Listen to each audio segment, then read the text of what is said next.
अजितदादा पवार यांच्या निधनाचे शहादा शहरावर गंभीर परिणाम. सर्व शासकीय कार्यालयांना दुखवट्याची टाळी, कामकाज पूर्णपणे बंद. महाराष्ट्राचे उपमुख्यमंत्री अजितदादा पवार यांच्या निधनाचा शहाद्यावर गंभीर परिणाम.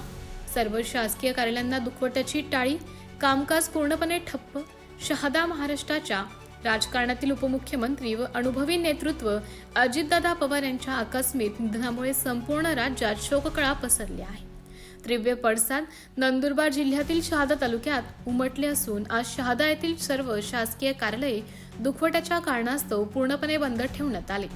अजितदादा पवार हे सर्वसामान्यांशी थेट संपर्क ठेवणारे, विकासाभिमुख व सर्व पक्षीयांमध्ये आदराचं स्थान असलेले नेतृत्व म्हणून ओळखले जात होते.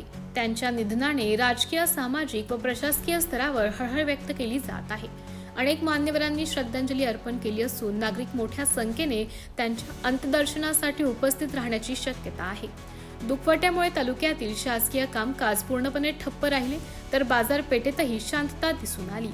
MDTV न्यूजसाठी तालुका प्रतिनिधी संतोष आखडमल, शहादा.